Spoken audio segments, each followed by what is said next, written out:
Olá, meu nome é Guilherme Madeira Martins, professor de Direito Constitucional aqui do Fluxo Ensino, e vamos dar aqui prosseguimento à nossa série sobre controle de constitucionalidade. No vídeo de hoje, o nosso tema é controles político, jurisdicional, preventivo e repressivo de constitucionalidade. Nós vamos começar aqui o estudo das chamadas modalidades ou classificações do controle de constitucionalidade, porque o controle de constitucionalidade pode ser exercido de diferentes formas, e é exatamente por isso nós podemos realizar classificações. Essas 4 classificações que estão aparecendo aí no slide, elas são analisadas em pares. Nós vamos primeiro trabalhar com a diferença entre controle político e jurisdicional, e em seguida, ainda nesse vídeo, trabalharemos com a diferença entre controle preventivo e controle repressivo de constitucionalidade. Então vamos dar início. Primeira distinção, a diferença entre controle político e controle jurisdicional de constitucionalidade. A diferença entre essas duas classificações ela é muito simples. E aí eu já vou partir logo aqui para o critério de distinção. Qual é a diferença entre um e o outro? Vamos começar aí pelo controle político de constitucionalidade. E aí, se você está aí com o caderno aberto, anotando os conceitos, esse é o momento de escrever. Qual é o conceito de controle político de constitucionalidade? É aquele controle de constitucionalidade exercido pelos órgãos de representação política. Controle de constitucionalidade exercido pelos órgãos de representação política. Guilherme, quais são os órgãos de representação política? Pois bem, vamos melhorar aí no caderno esse conceito. Órgãos de representação política, aqueles aos quais nós elegemos os nossos representantes políticos. Ou seja, pensando na tripartição de poderes entre legislativo, executivo e judiciário, nós elegemos os nossos representantes políticos no poder executivo e no poder legislativo. Então, esses daí são os órgãos de representação política, que esse conceito ele faz referência. Ou seja, ao poder executivo e ao poder legislativo. Então, simplificando ainda mais esse conceito de controle político de constitucionalidade, é quando ele é exercido por membros do executivo ou por membros do legislativo. Então, vejam, se o controle de constitucionalidade foi realizado por um deputado federal, por um senador, ou se foi realizado pelo presidente da República, nós dizemos que esse é um controle político de constitucionalidade, porque quem o exerceu ou é membro do legislativo ou é membro do executivo. Então temos aí a primeira distinção, de um lado, o chamado controle político de constitucionalidade. E do outro, nós temos aí o chamado controle jurisdicional de constitucionalidade. O que é o controle jurisdicional? Vamos lá, anota aí no caderno. O controle jurisdicional é aquele realizado por membros do poder judiciário. Ou seja, é quando o controle de constitucionalidade ele é realizado por juízes. Então, quando um juiz realiza o controle de constitucionalidade, quando um juiz afirma que uma determinada lei é inconstitucional, nós estamos ali diante de um controle jurisdicional de constitucionalidade. Então, vejam, a diferença entre, de um lado, o chamado controle político e do outro, o chamado controle jurisdicional, ele pode ser facilmente percebido se você lembrar dos 3 poderes: poder legislativo, executivo e judiciário. E aí, lembrem-se, quando o controle de constitucionalidade ele é exercido ou por membros do legislativo ou do executivo, nós estamos diante do controle político de constitucionalidade. Mas quando realizado por juízes, membros do poder judiciário, estamos diante do controle jurisdicional de constitucionalidade. Guilherme, entre essas duas modalidades, quais delas são praticadas no Brasil? Ora, as duas. O Brasil realiza essas duas modalidades de controle de constitucionalidade. Então, se por acaso você imaginava que somente o judiciário era responsável pela realização do controle de constitucionalidade aqui no Brasil, engana-se. Nós também temos no Brasil o chamado controle político de constitucionalidade. quando exercido por membros do Legislativo ou do Executivo. Nessa distinção, eu quero nesse momento focar em uma delas. Eu quero focar no controle político nesse momento. Por quê?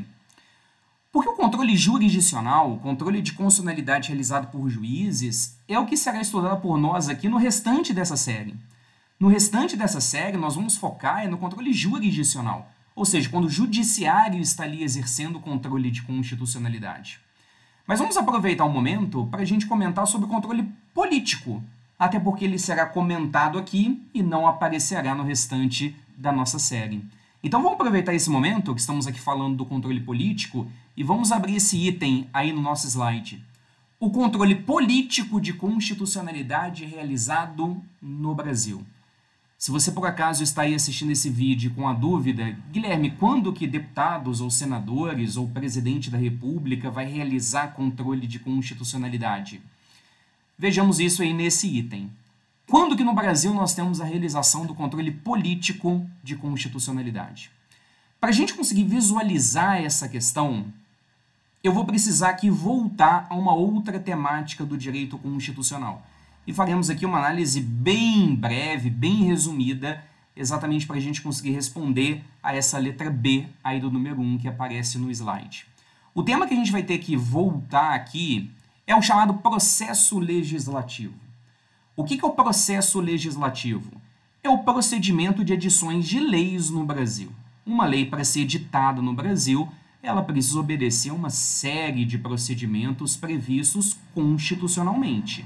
E é exatamente ao revermos esse processo legislativo que a gente vai conseguir entender quando que o controle político ele é realizado no Brasil. Então vamos lá, breve resumo sobre processo legislativo. Como que o processo legislativo começa no Brasil? Como que o procedimento de edição de leis tem início no Brasil? Tem início com a chamada iniciativa.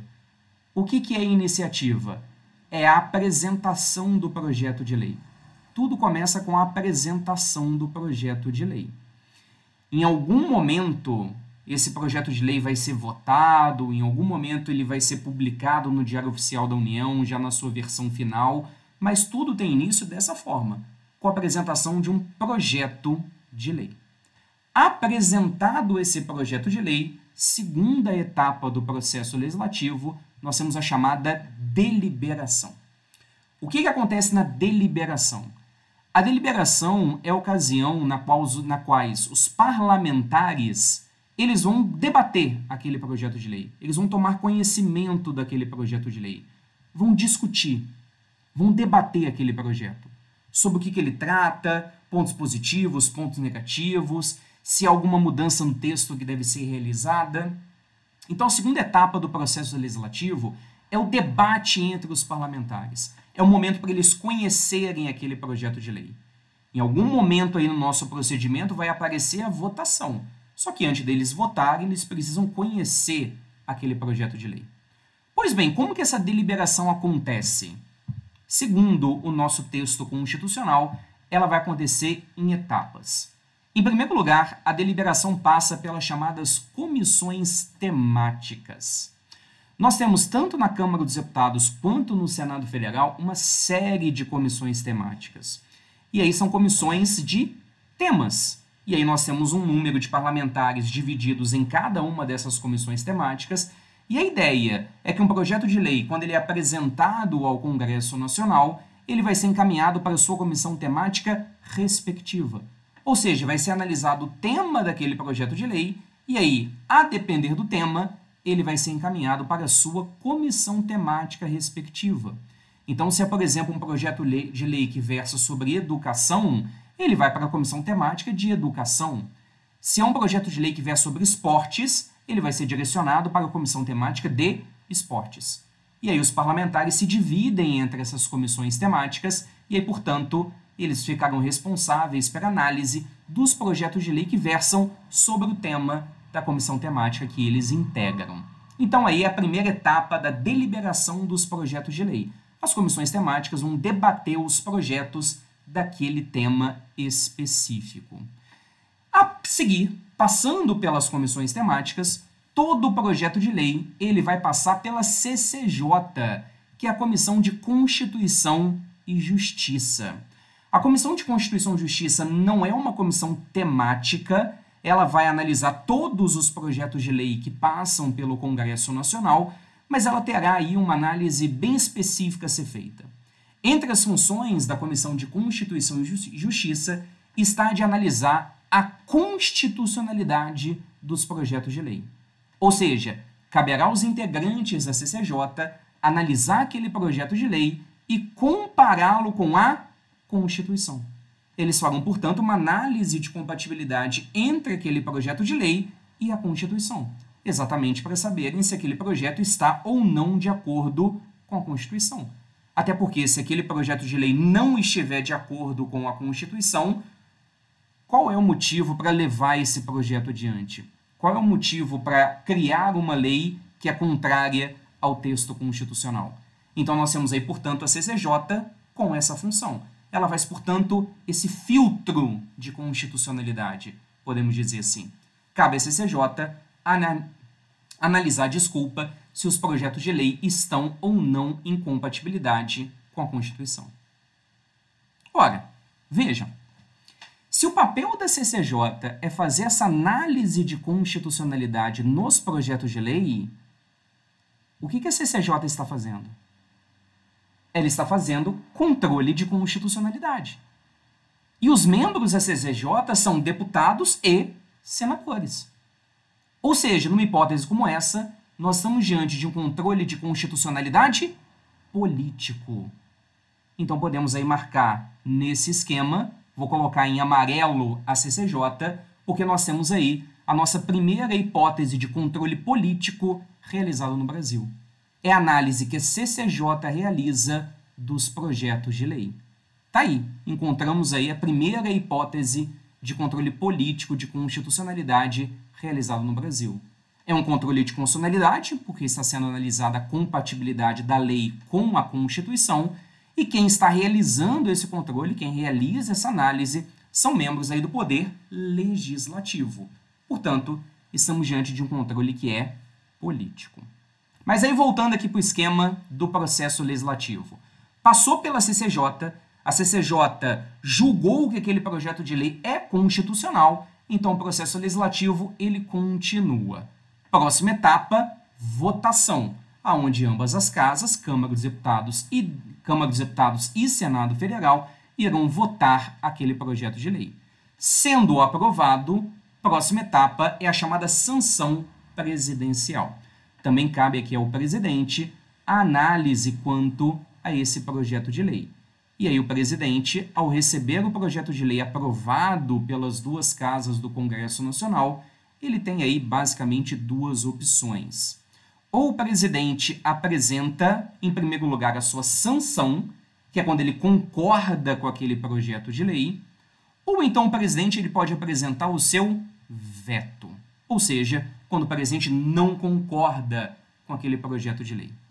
Vamos analisar especificamente aqui, até porque, como eu disse, essa daqui é uma revisão muito rápida do processo legislativo. Quando o presidente apresenta o seu veto, ele precisa também apresentar a justificativa para tanto. Por que o presidente vetou esse projeto de lei? E em razão das justificativas que o presidente pode apresentar para o veto, nós temos aqui uma classificação. E aí o veto ele pode ser classificado como um veto político, que é quando o presidente veta o projeto de lei porque ele é contrário aos interesses da nação, ou seja, o presidente ele acha que aquele projeto de lei não é bom para o país, então por esse motivo ele apresenta o seu veto, e aí um veto político, uma análise bem subjetiva, ou então o presidente ele pode apresentar o que é chamado de veto jurídico. E aí o que é o veto jurídico? É quando o presidente da República veta o projeto de lei porque ele é inconstitucional. Se o presidente, ao analisar o projeto de lei, perceber alguma inconstitucionalidade, ele pode apresentar o seu veto exatamente por esse motivo. O presidente veta o projeto de lei porque ele é contrário à Constituição. Quando o presidente apresenta esse tipo de motivo, de justificativa, nós estamos aí diante do chamado do chamado veto jurídico. E aí, mais uma vez, façamos aqui uma pausa. O que o presidente está realizando nessa hipótese de veto em específico? Ele está vetando um projeto de lei porque esse projeto ele é inconstitucional. Porque esse projeto é contrário ao texto constitucional. Ora, o que está acontecendo aqui de novo? Nós estamos aqui diante de controle de constitucionalidade. E, mais uma vez, é um controle político de constitucionalidade. Porque quem que está realizando esse controle? É o presidente da República, membro do Poder Executivo. Então, eu vou marcar aí também o veto jurídico de amarelo. Nós temos aí a nossa segunda hipótese de controle político realizado no Brasil. E aí, só para a gente terminar aqui o nosso processo legislativo, depois que o presidente apresenta a sua sanção, nós temos aí a próxima etapa, que é a promulgação, e, por fim, nós temos a publicação da lei no Diário Oficial da União. E aí, olhando na tela, olhando aí no slide, nessa breve revisão que nós fizemos sobre o processo legislativo, a gente consegue visualizar as duas hipóteses de controle político realizado no Brasil. E aí, acompanha aí. Controle político é quando o controle de constitucionalidade é realizado por membros do Legislativo ou do Executivo.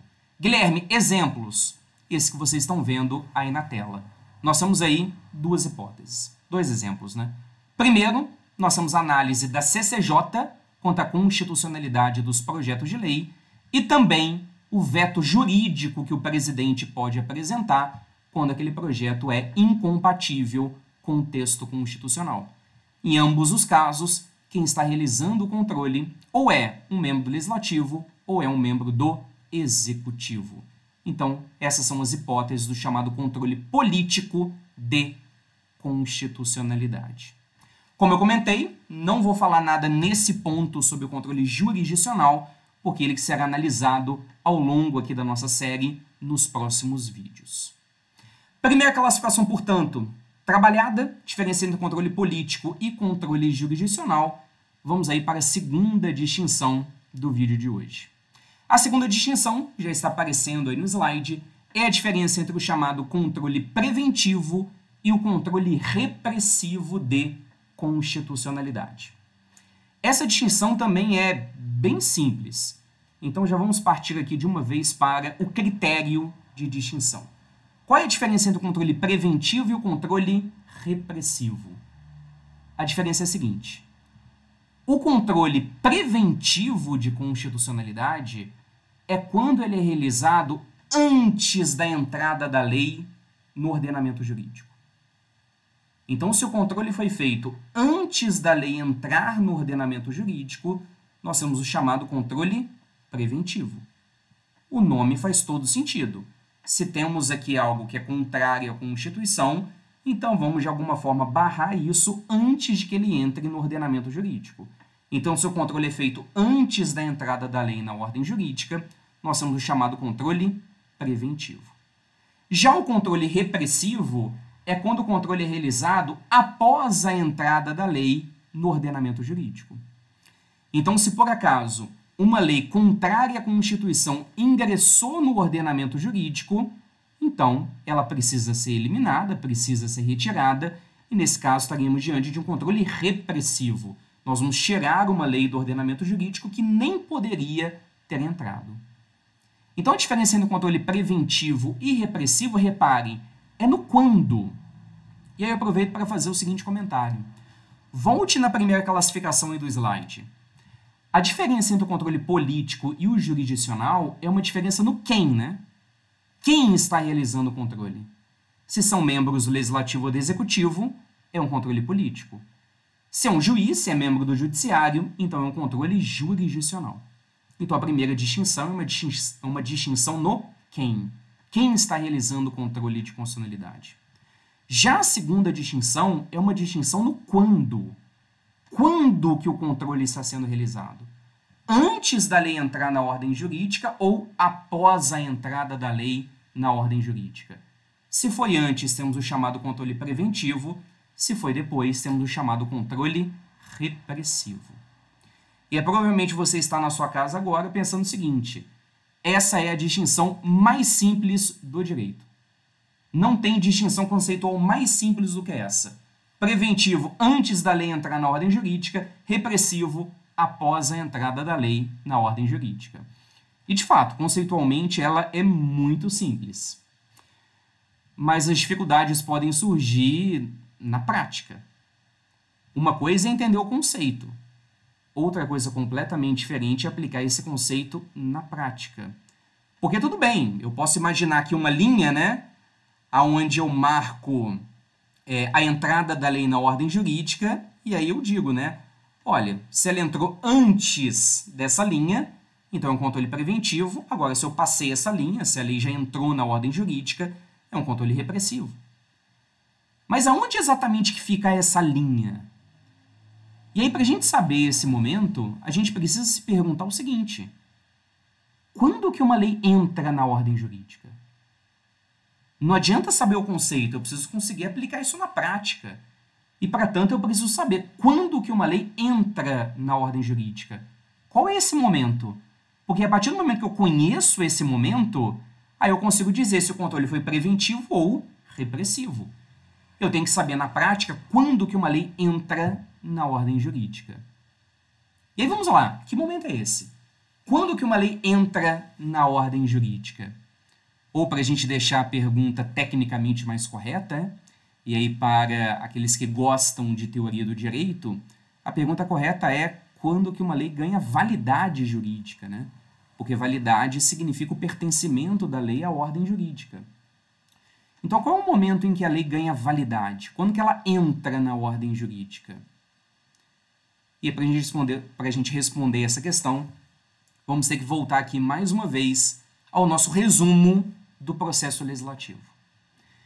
O processo legislativo começa com a apresentação do projeto de lei, mas lá no final, com a publicação no Diário Oficial da União, não é mais um projeto que é publicado, é uma lei que é publicada no Diário Oficial da União. Ou seja, em algum momento aí desse procedimento, o projeto ele deixou de ser projeto e ele virou uma lei. Ou seja, em algum momento desse procedimento, a lei ganhou validade. Ela entrou no ordenamento jurídico. A pergunta, portanto, é quando que isso acontece? Você pode dar uma pausa aí no vídeo, tentar responder essa questão, pensar um pouco mais, e eu espero que você tenha aqui acertado.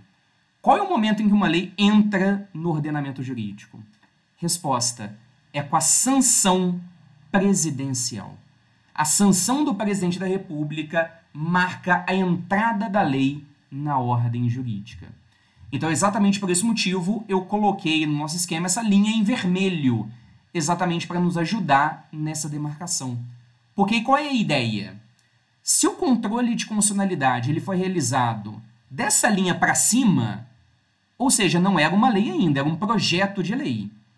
Então, se o controle foi realizado dessa linha para cima, então nós temos o chamado controle preventivo de constitucionalidade. Se ele aconteceu antes da sanção presidencial, então nós temos um controle preventivo. Ele foi realizado sob um projeto de lei, antes, portanto, da lei entrar na ordem jurídica. Agora, se o controle é realizado após essa linha vermelha, isso significa que a lei já integra a ordem jurídica. Portanto, estamos aí diante de um controle jurisdicional de constitucionalidade. Então, exatamente esse daí é o momento que marca a entrada da lei na ordem jurídica. Se foi antes desse momento, controle preventivo. Agora, se o controle foi realizado após esse momento, estamos aí diante do chamado controle jurisdicional. E reparem coisa interessante. Parem por alguns segundos esse vídeo e reflitam sobre todas as classificações trabalhadas aqui nesse vídeo. Primeiro, a diferença entre controle político e controle jurisdicional. E, em seguida, a diferença entre controle preventivo e controle repressivo. Coloque essas duas classificações lado a lado. Consegue perceber uma relação entre elas? Você consegue perceber como essas classificações se relacionam? E é exatamente na relação que surge entre essas duas classificações que nós podemos apresentar uma regra geral. E aí, número 2, na letra B, eu coloquei regra geral exatamente para apresentar essa relação. E eu espero que você tenha enxergado essa relação. Se você coloca lado a lado o controle político e o jurisdicional, e do outro o controle preventivo e o controle repressivo, você vai perceber que, regra geral, o controle político é preventivo e o controle jurisdicional ele é repressivo. Repito, regra geral, o controle político ele é preventivo e o controle repressivo ele é, e o controle jurisdicional é repressivo. Guilherme, não consegui visualizar. Por que o controle político, via de regra, ele é preventivo, enquanto o jurisdicional ele é repressivo? Ora, vamos aqui mais uma vez voltar ao nosso esquema do processo legislativo. Vejam em amarelo as duas hipóteses de controle político realizado no Brasil. Estão aí, né? Análise que a CCJ faz sobre o projeto de lei e o veto jurídico que o presidente da República também apresenta. E reparem que essas duas hipóteses de controle político, elas estão aí antes da linha vermelha, ou seja, antes da entrada da lei na ordem jurídica. Ou seja, vejam que as duas hipóteses de controle político, elas são preventivas. Já o controle jurisdicional, que é quando o judiciário vai atuar, que é quando ele vai fazer análise da compatibilidade das leis, ele vai analisar, reparem, leis que já integram o ordenamento jurídico, ou seja, após a linha em vermelho. Por isso, o controle jurisdicional ele é, via de regra, repressivo. Então, essa é a regra geral que nós podemos encontrar analisando essas duas classificações. Via de regra, o controle político ele é preventivo e o controle jurisdicional ele é repressivo. Só ficou aqui um último problema, né? Que não será solucionado nesse vídeo, mas sim no próximo, porque como você deve ter percebido aí pelo título, essa daqui é a primeira parte. Nós teremos ainda uma segunda parte dessas temáticas, exatamente para responder a essa questão que vai ficar em aberto. Vocês provavelmente devem ter observado que eu utilizei aqui o termo regra geral. Regra geral, o controle preventivo, ele é político, e o controle repressivo, ele é jurisdicional. E como todos nós sabemos, toda regra tem a sua exceção. E não é diferente aqui. Também temos exceções a essa regra geral. Mas isso será analisado no nosso próximo vídeo. Não esquece de curtir esse vídeo, se inscrever no canal. Se você tiver qualquer dúvida em relação ao conteúdo, deixe aí o seu comentário que eu próprio responderei. Obrigado pela audiência, até o próximo vídeo, valeu!